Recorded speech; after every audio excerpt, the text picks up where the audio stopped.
Yo, what's going on, guys? Welcome back to a brand new video on the channel. Inside of today's video, I'm going to give you guys the best 15 brawlers after Brawl Cup.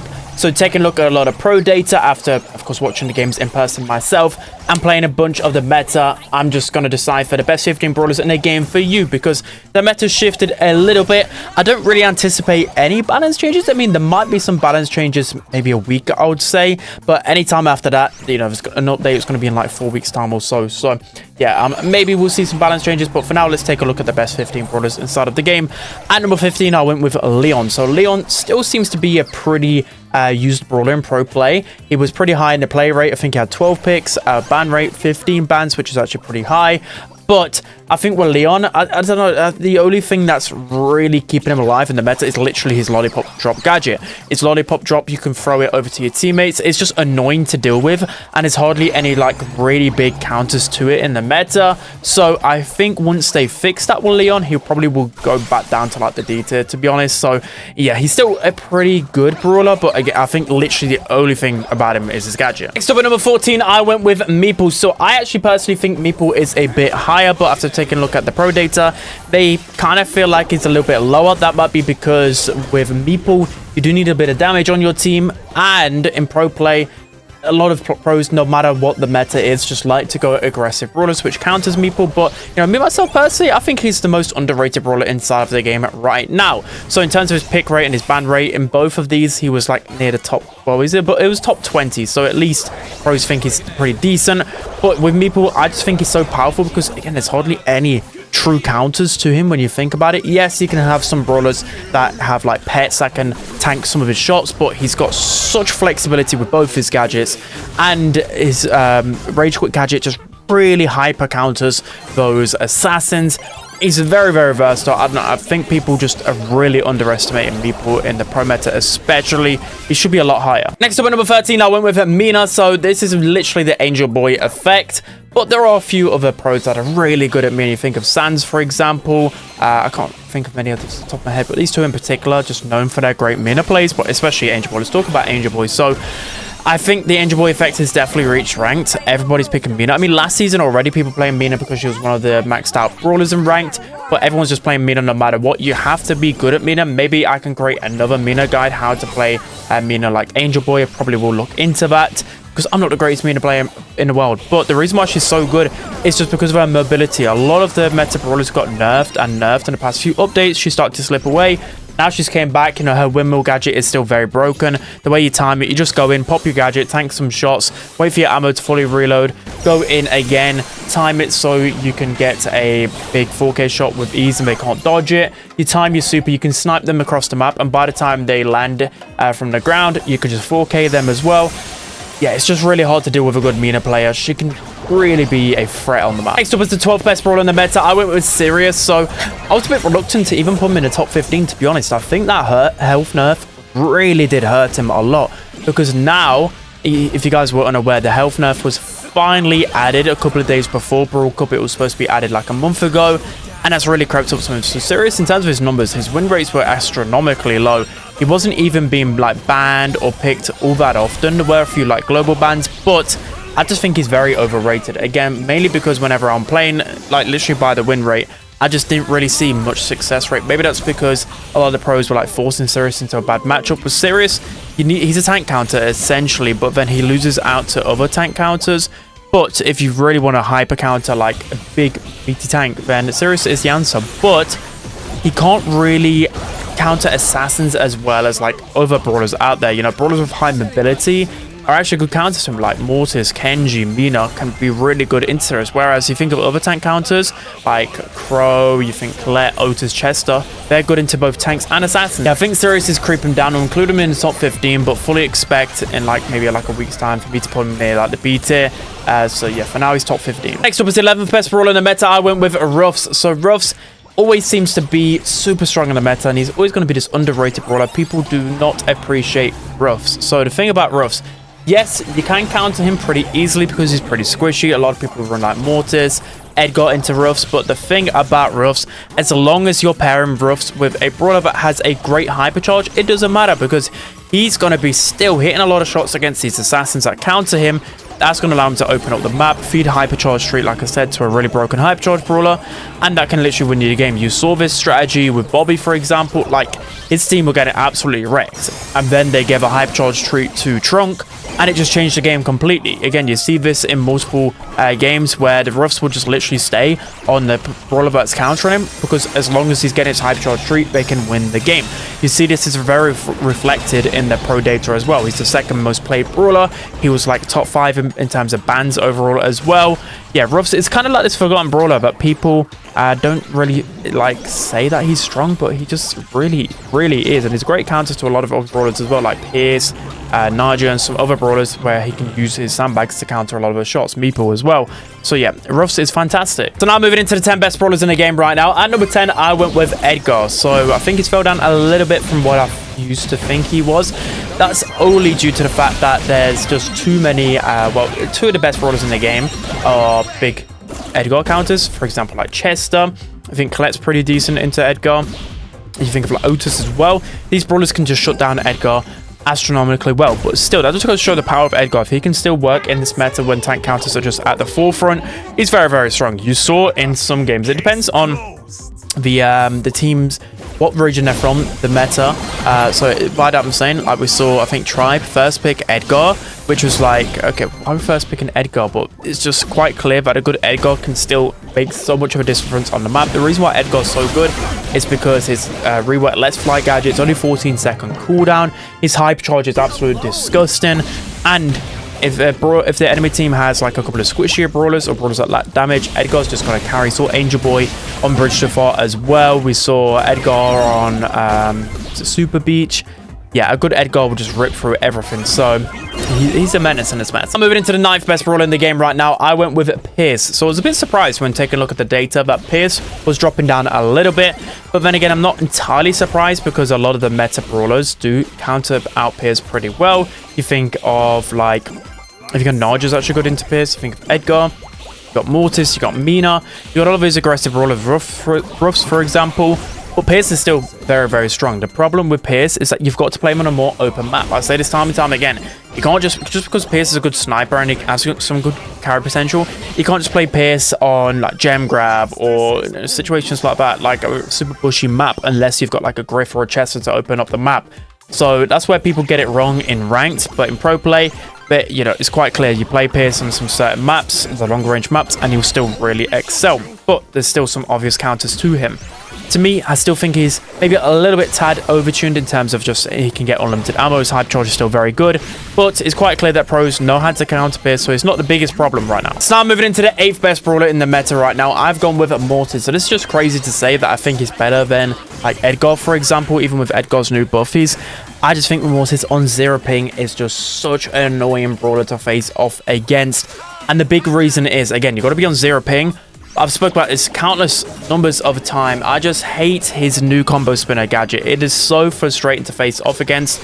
He's still got to be a decent Mortis, but it's the fact that any Brawler, especially if you got, there's so many interactions basically, that if any Brawler is anywhere close to like 5.5k, if you just use 2 dashes, your last dash to hit them, and then you can just gadget snipe them, you'll kill them. 5.5k damage, like that's just crazy. Normally with Mortis, you need your super to win these types of matchups. He doesn't need that anymore. You saw countless times when Mortis in Brawl Cup, pros were just, you know, going in, and a lot of times as well, if the Brawler was weak, Mortis could just quickly latch onto them and just snipe them with a gadget. It is way too cheesy for a Mortis. You know, Mortis used to be one of the most skillful Brawlers in the game.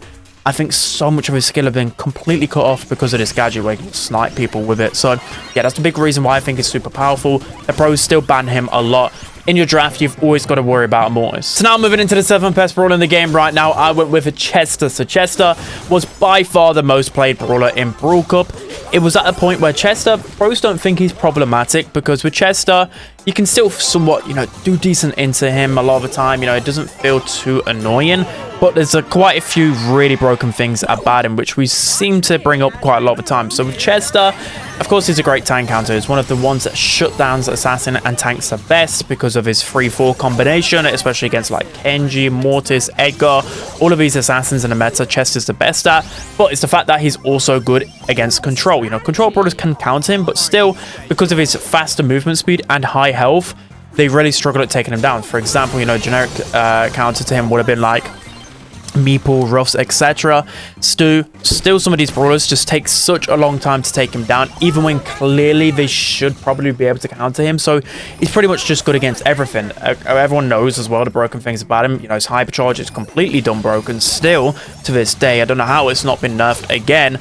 And it's the fact that with your Candy Beans gadget, you can get the red Chester, which is just so dumb broken. So yeah, Chester is still at the top of the meta, and he's quite clearly one of the best tank counters. I'm moving into the 6th best brawler in the game right now. I've gone with Otus. So I think Otus is the one that's actually better out of the two. You might be thinking, well, Chester got played a bunch more, and you know, everything just seems better about Chester, but I just think the pros were banning Otus a little bit more, just because to me Otus is still the best tank counter out there. He's still the best, reliably the one to shut down tanks over and over again. You know, Chester, the good thing about him, you know, he can make explosive plays, he can actually be a goal scorer, etc. But Otus, you know what you're getting with him. He's going to be shutting down brawlers every single time, and he's also got the range to compete in maybe other ways that Chester and other tank counters can't. Otus has some really good range to him. Again, if you think of the heist, you need a defender, you're always going to pick Otus, because he's got a super that's going to shut down those tanks and aggressive brawlers easily. So with Otus, I think he's just at the top still. The damage that he puts out is just way too much, but we kind of need Otus. Otus is like our hero. Now moving into the top 5 brawlers inside of the game right now, and I think these are by far the strongest brawlers in the game. Starting off at number 5 with Naja. So I think Naja has overtaken Pierce. I know that with Naja, there's at least some obvious counters to her, again, like Mortis, Edgar, and these aggressive brawlers like Mina. But with Naja, as long as you're pairing it, you've seen a lot of the times, for example, like Humble, they picked like a Chester or an Otus with Naja, and then they pick Naja even on a really bushy map, because with Naja, it's all about just building up your first super. The first super is always the hardest thing to get, because it can be pretty annoying. You know, if you're a skilled player, a lot of times you can juke out a Naja shot, but when she starts cycling her super, you know, her super lands on top of you, it just deals so much damage. It cycles through to your next super like crazy. Before you know it, she's got an absolutely broken hypercharge, which has basically zero counterplay. That's the reason why Naja is so strong. She deals high damage. Her super is the biggest problem right now. You know, her main attack deals some good damage, but it's pretty hard to hit her shots right now with all of the nerfs that she received. But absolutely, because she was a 4th most banned brawler in Brawl Cup, pros still think she's problematic. Really annoying to deal against. Now moving into the 4th best brawler in the game right now, we have Lumi. So I was nearly right about Lumi a couple of months ago when she received a couple of buffs, but I didn't really do too much to her. She was still like a DC tier brawler. But now with the recent buffs, I believe I put her in top 15 on the day of balance changes. But I didn't really anticipate her becoming the 4th best brawler inside of the game. The projectile speed buff is absolutely insane. Whenever they touch anything about her main attack, it either makes her completely broken or completely terrible. This time, with the buff, it's made her completely broken. The projectile speed is just way too fast. She can do so much damage. She has an insanely high win rate, with the 3rd most banned brawler inside of Brawl Cup as well. And it's with Lumi. It's the fact that you've seen it with Zeta against Oli Realm and a few other instances as well. There's hardly no stopping. We've seen it as well with Boss on the Lumi on Layer Cake. Like, Lumi's main counters, she can still do decently against like an Edgar or like a Mortis half the time, because of just how quickly she can deal out damage. But I actually think the biggest problem about Lumi has always been her Ice Gadget. Her Ice Gadget is just so annoying and so frustrating to face off against. It's the fact that you can just click, you know, throw one axe over there, mace or whatever you call it, throw another attack over there, you click the gadget, and that's basically 2 loose supers at one point. That is just completely broken to me. And yeah, of course, her projectile speed is very, very fast, but I think if they fix that gadget, which might be a bit more manageable. But yeah, Lumi is just so strong right now. So now moving into the 3rd best brawler inside of the game right now. Should be absolutely zero surprises here. It is a Crow. So Crow, I just hope that the next set of balance changes, I don't even care anymore. If you're a Crow main, I don't care. He has been meta for far too long, and he's this one brawler. When he's meta, I mean, some people might not think he's that toxic, but I think he's toxic. A brawler that is just good into everything. This when you think of counters, hardly any pros know any absolute counters to him. There are some soft counters and snipers, people that outrange him, yes, but he can just also win that in other, like once he gets his super. He's very fast. He's actually quite tanky for how much speed and mobility he has. There's a lot of problems with Crow. You know, he's got buffies, his hypercharge is pretty strong now, his hypercharge buffied. There's just endless things with Crow. He's got anti-heal. He's just too strong right now. He needs some big nerfs, in my opinion. He's the one brawler in the meta that I just can't stand. A poison brawler that can then refresh his poison that is just really hard to hit, and that's just ultra consistent into everything. I think his time is coming out of the better. I think he needs to be... I don't even know what type of treatment. He's like the Bonnie treatment, or trying to think of some other brawlers that have received some harsh nerfs in the past. He needs to go down to D tier, in my opinion. He's far too strong. The pros believe it as well. The second most banned brawler inside of the game. He needs some nerf. Now moving into the second best brawler in the game right now. Absolutely zero debates here. Colette is easily the second best brawler inside of the game. Colette, it just feels impossible to counter. So there's a few reasons, but I think pretty much all of it comes down to her Naja gadget. It is completely broken. So it's broken for a couple of reasons. The first reason, it can literally go through walls, which is just very, very strong. Like you've seen Colette on maps like Bell's Rock and where she can just push up to the unbreakable wall. And what can you do when she gets there? She has a gadget that can hypnotize. As long as you've got a teammate nearby or you're close to super, that brawler's dead. There's zero counterplay to it. There's zero ways like you can tank the attack or run back. You can't, because it just goes through a wall. So yeah, I don't know how they're going to fix that because it's completely broken. My guess is that they'll just nerf the time it's for the hypnotize. It's 1 second now. 0.5 seconds would feel nice. But still, you know, both her star power buffies are very, very strong as well. Her hypercharge is really strong, being able to cycle it really fast. But it's absolutely a gadget. Yeah, she was the most banned brawler by far in Brawl Cup, and the pros just really had a hard time trying to figure out how to counter her, even on the long range maps. She's still a menace. That gadget just needs to go. So now moving on to the best brawler inside of the game right now. Again, the top three should be zero debates here. Number one has to be Damian. So Damian is still the best brawler inside of the game. It's getting a bit closer between him and the brawlers around him. These nerfs are starting to catch up to him a little bit. But the more I play him, the more I realize just how broken he still is. It's Damian at the end of the day. He's received a lot of really nice nerfs to his supercharge rate, which has definitely had a big impact. But it's still his super. His super is by far the most obnoxious thing inside of the game. You're just being thrown around like a ragdoll. There's just hardly any counterplay to it. The biggest counterplay to it is normally just health, so he can't combo you. And the big annoying thing is that you get knocked back by those speakers, and your star power just knocks the enemies back as well. His cycling is still pretty frustrating to face off against. He's still very tanky. It's Damian. I just think his super is too strong now. If they can tackle and nerf his super appropriately, then he might finally be a bit more of a balanced brawler inside of the game. But yeah, Damian is still a menace.